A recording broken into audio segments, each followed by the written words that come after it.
Om Namo Venkatesaya. Welcome to our channel. ఆ వెంకటేశ్వరుని ఆశీస్సులు మీ కుటుంబానికి ఎల్లప్పుడూ ఉండాలని మనస్ఫూర్తిగా కోరుకుంటున్నాను. 17 జూలై 2024 బుధవారం, తొలి ఏకాదశి. తొలి ఏకాదశి యొక్క ప్రాముఖ్యత, తొలి ఏకాదశి ఎప్పుడు వచ్చింది, తొలి ఏకాదశి రోజున చేయకూడని పనులు ఏంటో తెలుసుకుందాం. తొలి ఏకాదశి హిందువులకు అతి పవిత్రమైన రోజు. దీనినే దేవశయని అని కూడా అంటారు. మరి ఈ ఏడాది తొలి ఏకాదశి ఎప్పుడు వచ్చింది, ఆ రోజు ఏం చేయాలి, ఏం చేయకూడదు, ఈ విషయంలో పురాణాలతో పాటు పండితులు ఏం చెప్తున్నారు అన్నది ఈరోజు తెలుసుకుందాం. తొలి ఏకాదశి పంచమి, సప్తమి, దశమి తిథుల్లోనే ఏకాదశి చాలా పవిత్రమైంది. శుద్ధ ఏకాదశి, బహుళ ఏకాదశి అంటూ నెలకు 2 సార్లు చొప్పున సంవత్సర కాలంలో ఏకాదశి తిథి 24 సార్లు వస్తుంది. అధిక మాసం వస్తే మరో 2 సార్లు కలిపి 26 సార్లు వస్తుంది. వీటిలో తొలి ఏకాదశి మహా విశిష్టమైనది. మరి ఇంతటి విశిష్టమైన తొలి ఏకాదశి ఈ సంవత్సరం ఎప్పుడు వచ్చింది, ఆ రోజున ఏం చెయ్యాలి వంటి వివరాలు ఈ స్టోరీలో తెలుసుకుందాం. తొలి ఏకాదశి ప్రాముఖ్యత. ఆషాఢ మాసంలో తొలి ఏకాదశినే దేవశయని ఏకాదశి, పద్మనాభ ఏకాదశి, హరిశయని ఏకాదశి అని కూడా అంటారు. క్షీరసాగరంలో శేషతల్పమైన శ్రీహరి ఆషాఢమాసంలోని తొలి ఏకాదశి నాడు యోగనిద్రకు సమాయత్తమవుతాడని విష్ణు పురాణం పేర్కొంది. ఏకాదశి రోజున శ్రీహరి యోగనిద్రకు వెళ్ళి కార్తీక మాసంలో దేవతని ఏకాదశి రోజున మేల్కొంటాడని నమ్మకం. అంతేకాదు తొలి ఏకాదశి నుంచే హిందువుల పండుగలు ప్రారంభమవుతాయని విశ్వసిస్తుంటారు. తొలి ఏకాదశి నుంచి 4 నెలల పాటు శ్రీ మహావిష్ణువు యోగనిద్రలోకి వెళ్ళాడని, ఈ 4 నెలల కాలాన్ని చాతుర్మాసం అంటారని పురాణాలు చెబుతున్నాయి.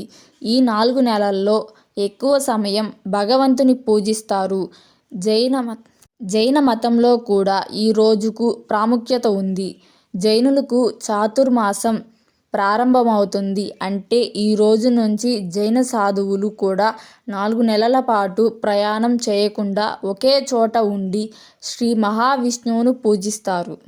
తొలి ఏకాదశి ఎప్పుడంటే హిందూ పంచాంగం ప్రకారం ఆషాఢ మాసంలోని తొలి ఏకాదశి లేదా దేవశయని ఏకాదశి తిథి జూలై 16వ తేదీ మంగళవారం రాత్రి 8:33 ప్రారంభమయ్యి జూలై 17వ తేదీ బుధవారం రాత్రి 9:02 ముగుస్తుంది. ఉదయ తిథి ప్రకారం ఈ సంవత్సరం తొలి ఏకాదశి వ్రతాన్ని జూలై 17న జరుపుకుంటారు.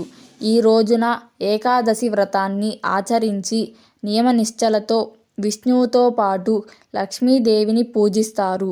ఇలా చేయడం వల్ల శ్రీహరి అనుగ్రహంతో జీవితంలో సుఖ సంతోషాలు, సిరి సంపదలు కలుగుతాయని నమ్మకం. తొలి ఏకాదశి రోజు చేయాల్సిన పనులేంటో తెలుసుకుందాం. తొలి ఏకాదశి రోజున తెల్లవారుజామునే లేచి ఇంటిని శుభ్రం చేసుకొని తలస్నానం చేసి పసుపు రంగు దుస్తులు ధరించాలి. పూజా మందిరాన్ని అలంకరించి శ్రీ మహావిష్ణువును, లక్ష్మీదేవిని పూజించాలి. విష్ణు సహస్రనామ పారాయణం చేయాలి. ఈరోజు మొత్తం ఉపవాసం ఉండి మరుసటి రోజైన ద్వాదశి నాడు సమీపంలోని దేవాలయానికి వెళ్ళి ఉపవాస దీక్షను విరమించాలి. ఆ రోజున చేసే ఉపవాసం చాలా విశిష్టమైనదిగా పరిగణించబడుతుంది. శ్రీహరికి నైవేద్యంలో తులసి ఆకులను తప్పనిసరిగా చేర్చాలి. పేదలకు ధనం, ధాన్యాలు, వస్త్రాలు దానం చేయాలి. అలాగే ఈ రోజున ఆవులను పూజిస్తే విశేష ఫలితాలు కలుగుతాయని పండితులు చెబుతున్నారు. తొలి ఏకాదశి నాడు చేయకూడని పనులు. తొలి ఏకాదశి రోజున తామసిక ఆహారాన్ని తినవద్దు. అంటే మద్య మాంసాలకు దూరంగా ఉండాలి. ఆ రోజున అన్నం తినకూడదు. స్త్రీలను, పెద్దలను అవమానించకూడదు. బ్రహ్మచర్యం పాటించాలి. మొక్క నుంచి తులసి ఆకులను తెంపకూడదు. ఉపవాసం ఉన్న వ్యక్తి ఇతరుల పట్ల చెడు ఆలోచనలు చేయకూడదు. గోళ్లు, వెండి